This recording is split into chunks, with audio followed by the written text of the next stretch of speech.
Hi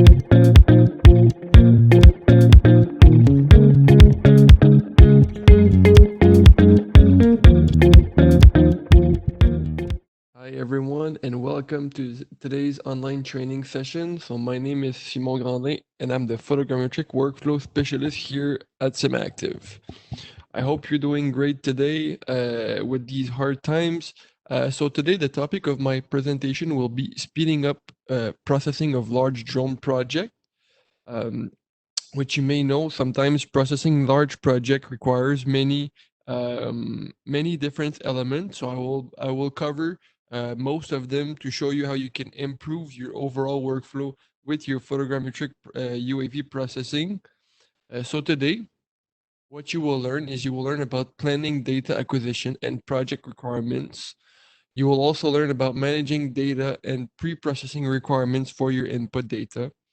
We will talk about performing aerial triangulation for UAV project, generating DSM, DTM, and point clouds from your images, producing highly accurate ortho mosaic, and finally assessing the final accuracy of your ortho mosaics. And finally, at the end of this presentation, I will also answer some questions that we got during this presentation. Also, note that this presentation will be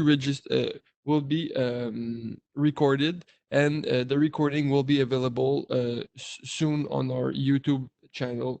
So we will keep you posted on that.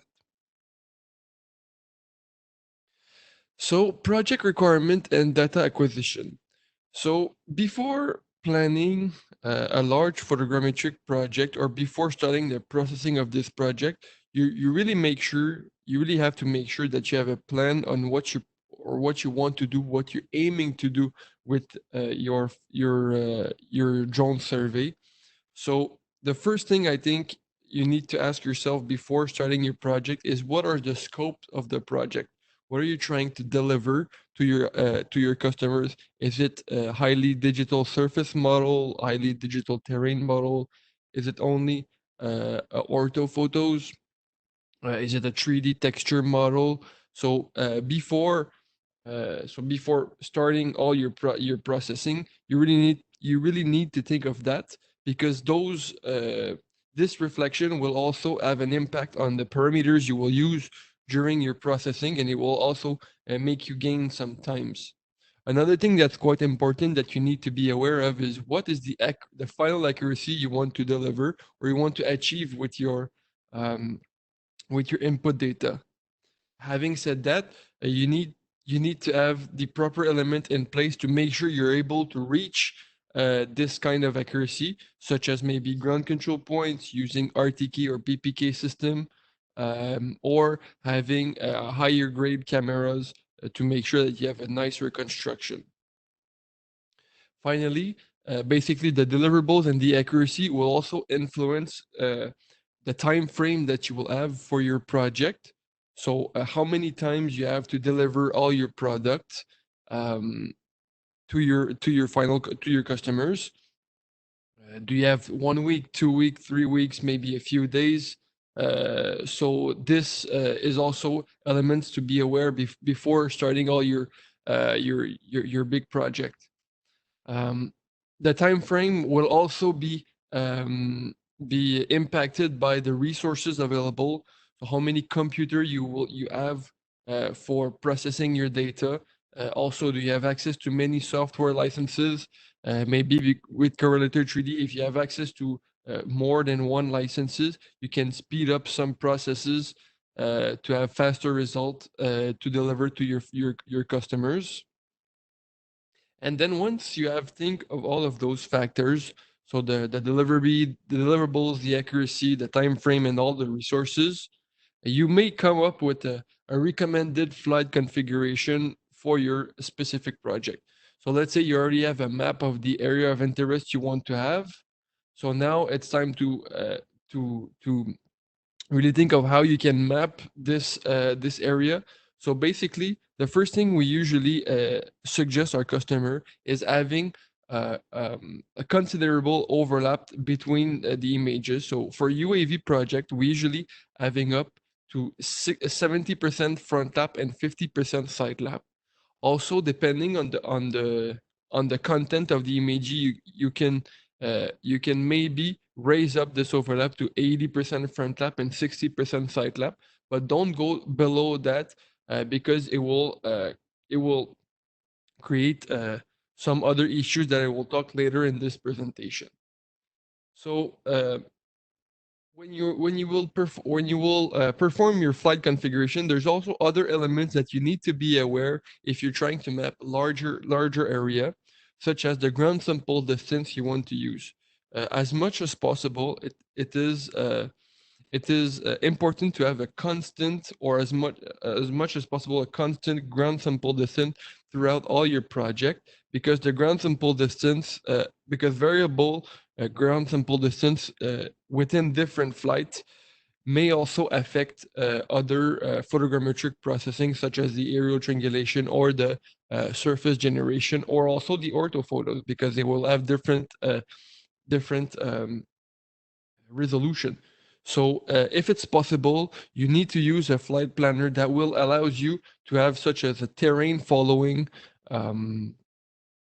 mode. So the GSD will try to be as much as constant as possible throughout all your flights.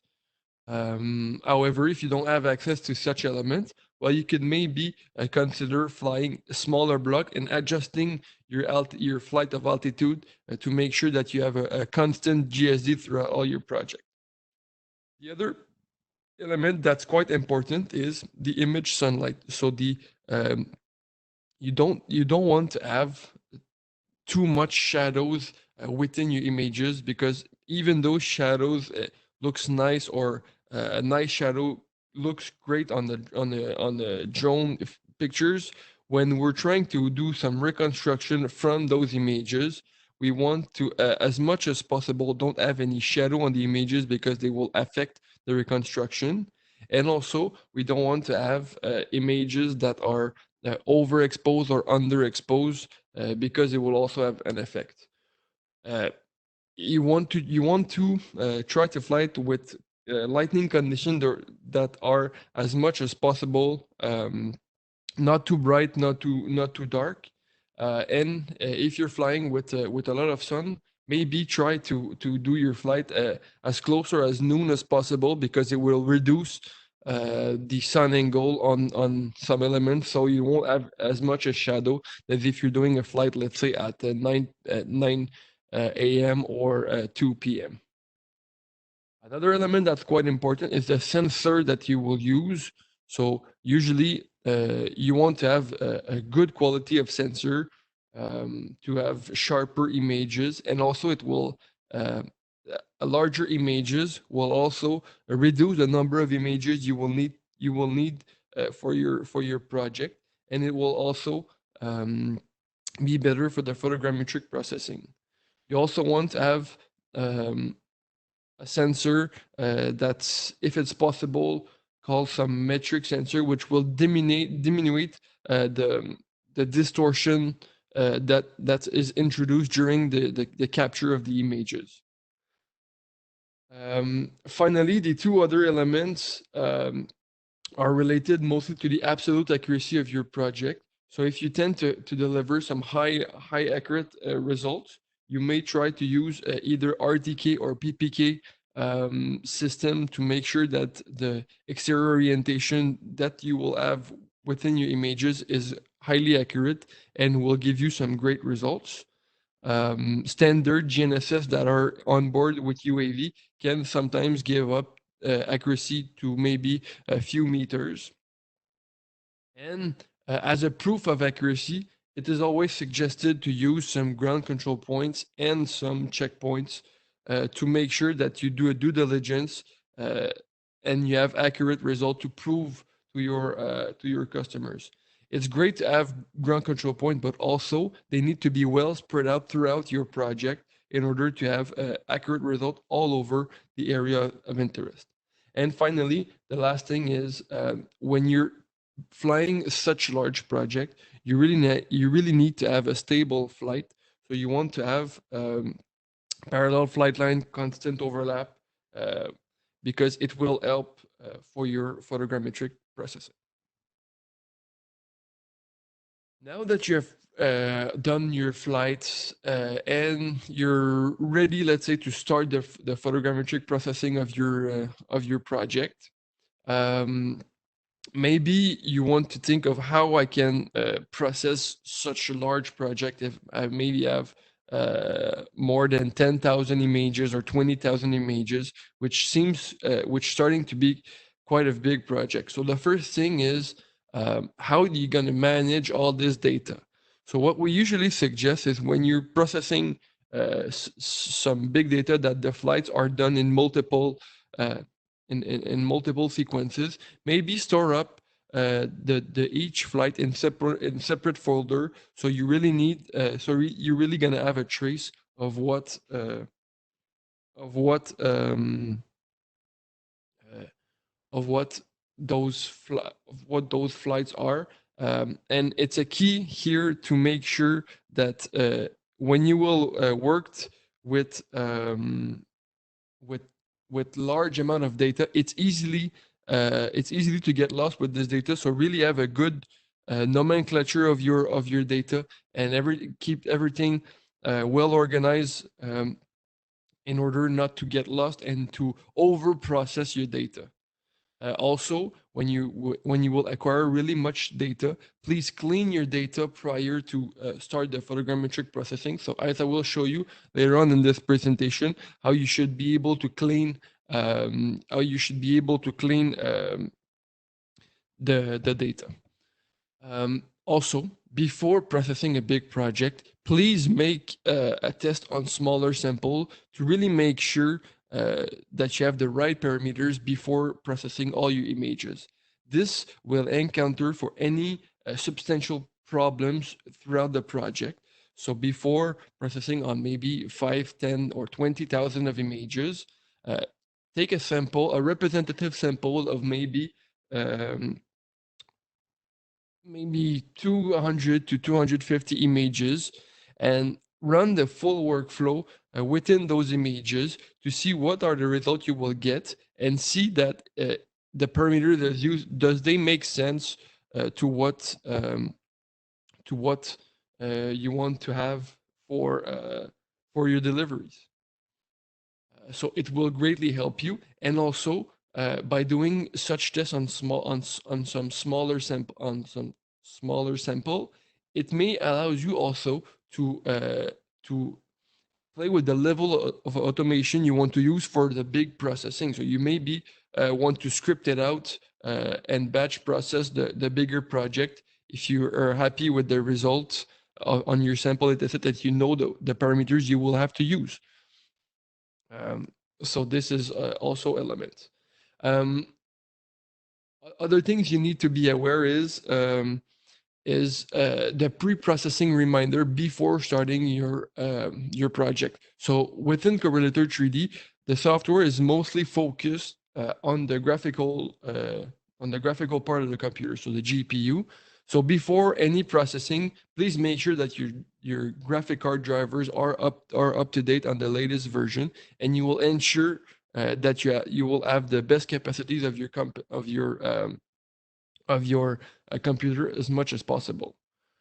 Also, make sure that you have a lot of storage because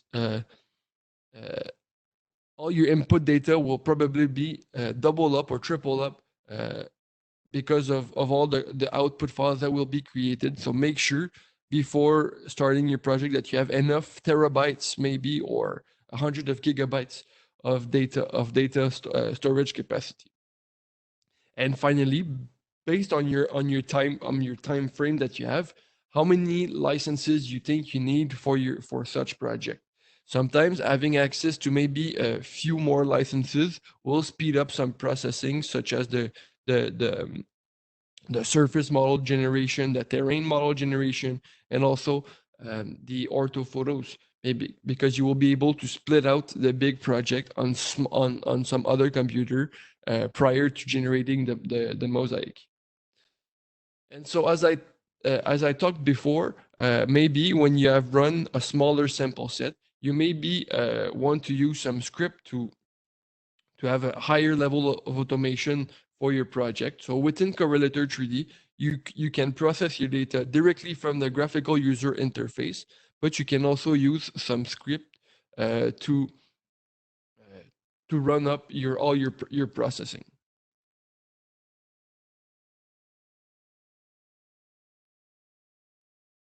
So now, as you can see here, basically you are seeing the visual interface of Correlator 3D. So a quick overview of the interface. So basically the buttons are in a sequential order. So you have the open and close button. Then you have here the one-click solution, which is going to give you a quick overview of all the modules that we will go through. And with this automated workflow, you can also generate some script, as I was saying before. And by processing a script, it will create you a text file, which you will be able to play out with the parameters and launch this script for your big project. And then after all, here you have all the different modules. So you have the AT modules, the DSM generation, the DTM extraction, the DEM edition, the orthophotos generation, the mosaic creation, and then the seamline editing or the mosaic editing, and finally the 3D model generation. So you should go one by one. Really, that's the way we usually suggest our customers, because this will give you the full flexibility to play with your data and to get the best result as possible. So now that we've talked a bit about acquiring your data, pre-processing your data, make sure that you have everything updated to the good drivers. Now let's jump to the different steps of processing. So the first step of your processing will be performing the aerial triangulation on your images. So the key part here for the aerial triangulation is the overlap of your data. Having higher overlap will result in much more redundancy between your images. So it should help to tie all your images together and make sure that you will have a nice block of stable images. So the AT is split up in maybe 2 to 3 steps depending on your requirements. So the first step is the type point extraction. So basically the software will try to find common features to extract between images to make sure that they're all connected together. Then once the type point extraction is done and we're making sure that we have a good relative accuracy throughout the block, you can also tag some ground control points to make sure that you will have a nice and accurate map at the end or reconstruction at the end of your project. And finally, once your ground control points are tagged, you may be you will have to do what we call the bundle adjustment. So at this point that we will refine the position of each images and also try to refine the interior orientation of the camera during the acquisition of the images to converge to a good solution for the reconstruction.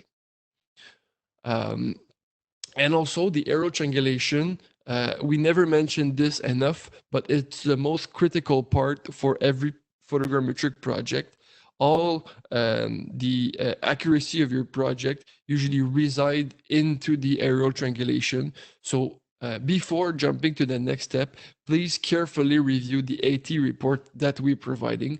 So we always provide many more information to the users, so you have the fully capacity to troubleshoot your data set if you have any issue during your aerial triangulation, or to make sure that the quality report that will be provided to you is reaching the standard you want to deliver to your customers. So if we jumped into the aerial triangulation modules, as I have here, so basically all the dots here are my images, and basically the little white lines between those images will show you the links corresponding between two images. So if I open one link just to quickly show you. So basically here, all the little points are type points that we have found with common images, and those lines here are the points we have found between those two images. If I take two closer images like this here, well, we can see that we have found much more tie points between consecutive images. Also, you can also show up all your tie points here, and you can review them if you want to. And also, if by any chance you need to add up some tie points, you can also manually add some tie points. Here, as the little triangles you can see will be the ground control points used for this specific project. So if I check on one GCPs, well, you will be able, let's say here, to match your ground control points, like this throughout all your images. So once this is done, once your GCPs are properly tagged and you're sure that you have a good quality report, you will have a quality report like this that will be generated. So you will have here, you will have basically you will have the summary of your project, such as the number of images that were used, the type points to assess the relative accuracy of your block. And if you have used some ground control points, you will have the residual over here, and also the same thing for the checkpoints. At the second page, you will basically have the bundle adjustment parameter that were used, and here the aerial triangulation results for your bundle adjustment. And then here you will have the adjustments that we applied on the block. So you can see sometimes if you have a highly value here on the maximum, it can give you an idea of that something it may be wrong with the project. So you want to have those maximum values as normal as possible. If there's some high adjustments that are applied, maybe review the images that has those high adjustments. Then you will have here the parameters of the camera that will be used, and much more in details each ground control point analysis. So you have here the control point analysis and each control point individually.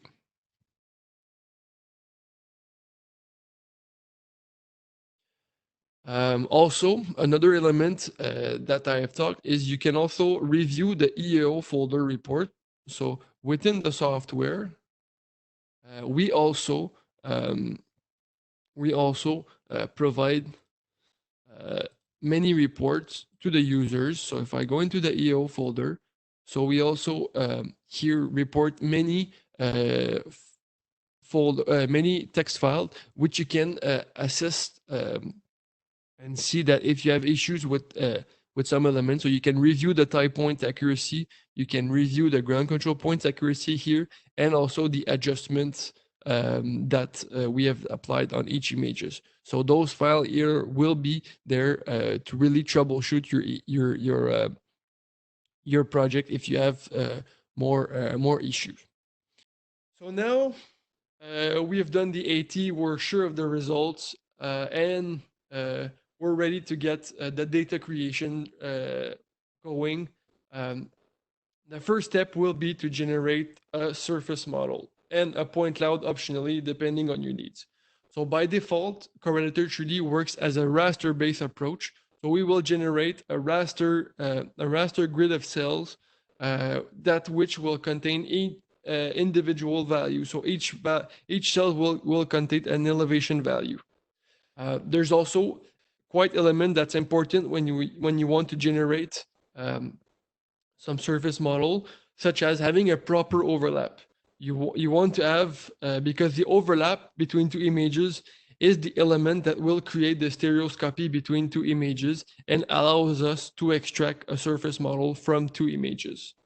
So making sure that you have a constant overlap throughout your project will make sure that you will have good result over your project, and also having parallel flight lines will help. So also when you want to generate your surface model, you will need to choose what is the resolution you would need, or you want to have for your final output.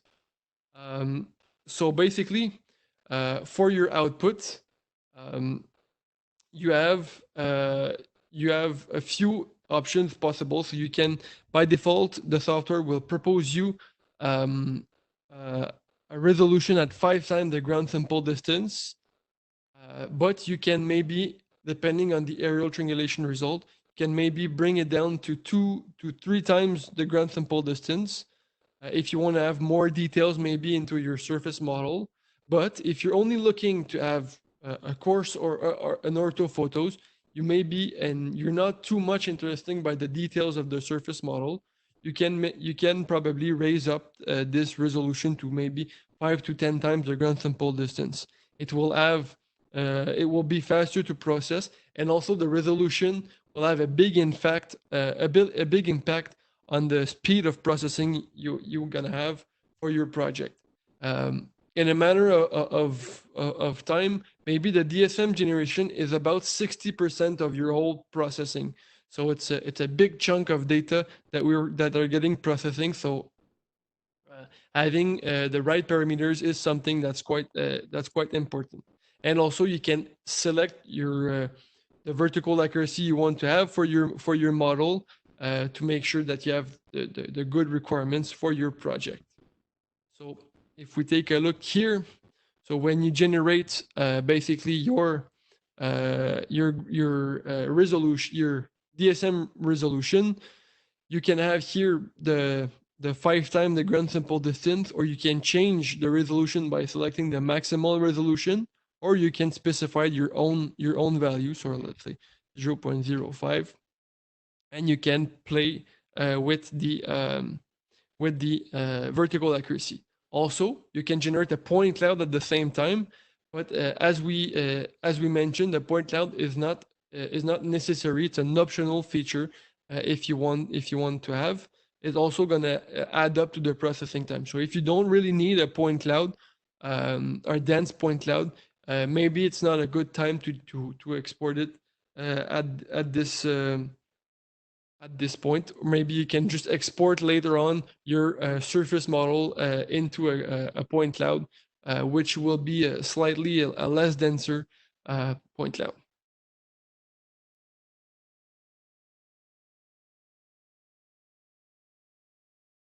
Also, once you have extracted your surface model, from your surface model, we can also derive a terrain model. So basically, the terrain model will remove everything that's not topography related. So it's going to remove uh, basically all the trees, the cars, the houses, and everything. Um, so this is it's an important step um, to have good ortho if you want to do some ortho on the terrain model. So the tool is an automatic tool, but also depending on the levels of accuracy you want for your terrain model, you can also draw some exclusion zone, let's say over bridges area, where you want to keep your bridge as much as intact as possible within your terrain model. So if I show it to you around here, so as we have here, you can see that I have here my surface model, and there's maybe some elements inside here that I would like to keep in my terrain model. Maybe the stockpile will be something that I would like to keep to do the ortho rectification on. So you can either go into the dam editing modules like this and draw a polygons around those stockpiles like this, and save this this form, this shape file, and use it as an exclusion zone. So as an example here, I draw a polygon here, which everything that's in here, I would like to keep it as is in my terrain model. So when I will generate the terrain model, I could use here an exclusion zone as constraint. So I have my shapefile loaded in as a feature element, and I will be able to perform the DTM extraction with the stockpiles that will be kept into my terrain model. So at the end, I will have something like this. So most of the elements were removed, but the stockpiles are kept as they were initially. So now that we have now, let's say, a terrain model and a surface model, it's a good time to think of what outputs you want to have for your ortho. Do you want to generate some true ortho or some classic ortho? So basically, when producing ortho mosaic, you really need to make sure what you want to have as an output. So there's two types of ortho mosaics. So there's the classic ortho, which means that there will still be some parallax left on elements that are not terrain related, such as houses. So you might see side of houses depending on the point of view that we will use. Or using a true ortho means that everything will be rectified, even the houses, the trees. But the downside of this is maybe if it requires really a high-end camera and probably high detail surface model to have a great true ortho without having any wobbly artifact maybe on the side of the building. So what we usually do in correlator 3D, we suggest to do some classic ortho from the terrain model because it's going to give you much more nicer visual effect on your mosaic. And also, when you want to, you're also going to have maybe a bit of a similar thing to do, but at the end, the result will be much more, personally, I find much more cleaner than a true ortho. As of test, what you that you can do is you can maybe run two small section of uh, of of of um, of mosaics to see what result fits your needs the best. Such as let's say if I go into the software, let's say I would like to test that out, maybe a few a true ortho versus a classic ortho. So I would like to first keep my terrain model, then generate my ortho photos based on my terrain model. So by selecting those options, it will store up all the individual images into a single ortho folders. Then you will have to change your ortho folders to create a new one, which you will store your true ortho. So at this point, you will select the surface model and then regenerate your ortho. So by selecting the surface model and generate the ortho, you will be able to select the DSM base approach, and then all the elements will be rectified. And then, if you want to quickly see on a small sample, on a small section, before generating your whole mosaic, you can bring in your ortho folders, and you can, let's say, select one row of images like this, so from here to here, and you can by disabling them, they won't be used during the mosaic creation. So you can only maybe select one line and only generate the mosaic for those lines. So you will quickly see the result you can get from the ortho photo the mosaic generation. So maybe that's a good way to test out a small sample prior to doing big chunk of mosaic, because probably when you do ortho on the terrain model, since you still have some parallax at the end into your images, um, you will probably gonna have to do a bit more streamline editing to make sure that there's nothing that's crossing a building roof. So before going into the streamline editing, make sure that the initial ortho mosaic fits your need before doing quite a lot of editing. So as I said, you can also edit all your streamline for your process for your mosaic.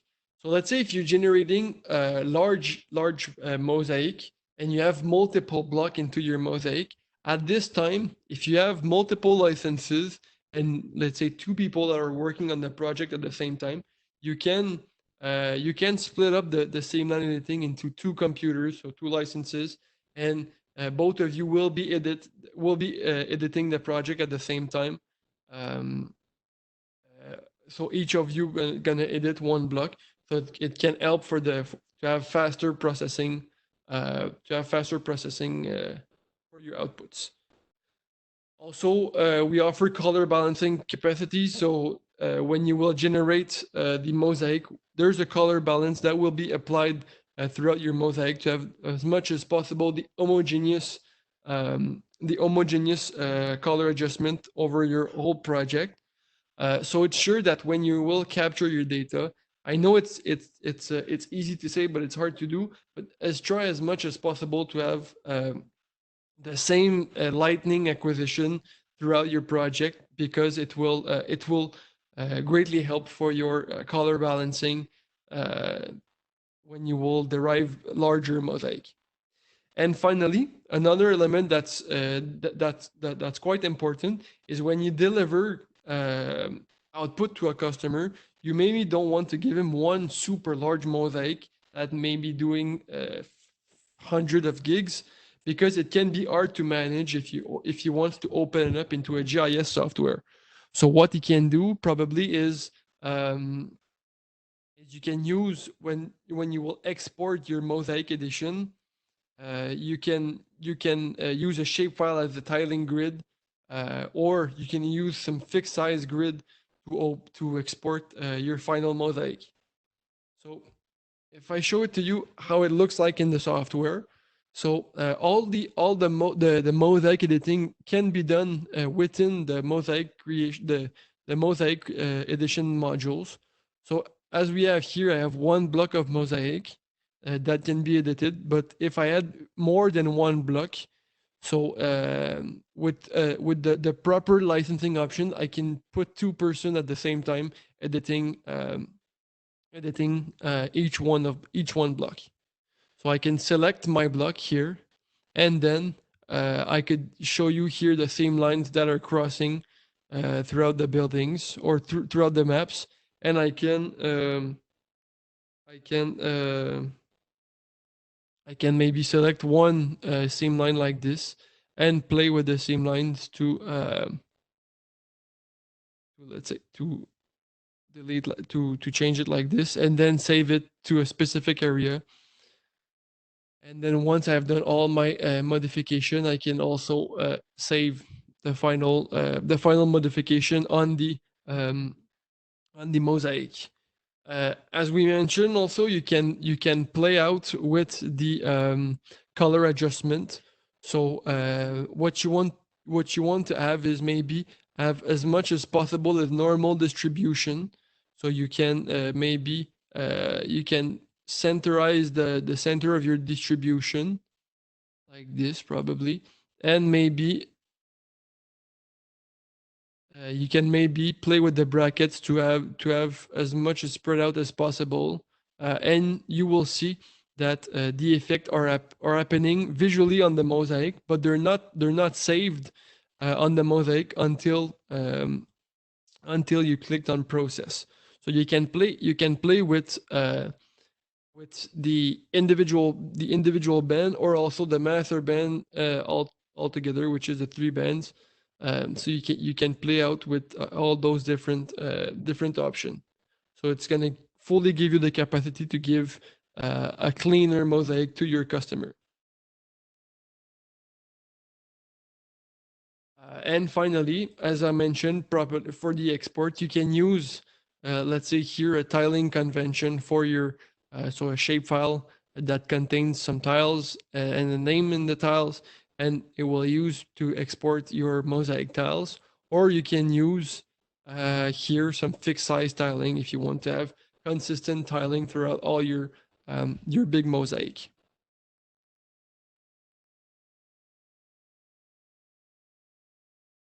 So finally, once you have generated your surface model, your terrain model, your point cloud is generated, you're happy with your final mosaic, and you want to assess the final accuracy of your project. Well, basically, there's maybe three things you would like to verify. The first thing is a radiometric quality.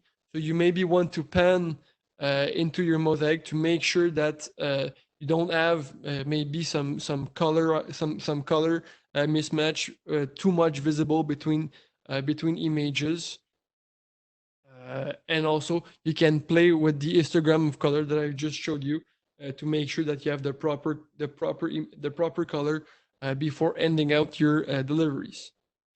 If you want to validate your result with some ground control points or some checkpoints, you can pan. Let's say, as we look into the software here, what you can do is you can pan the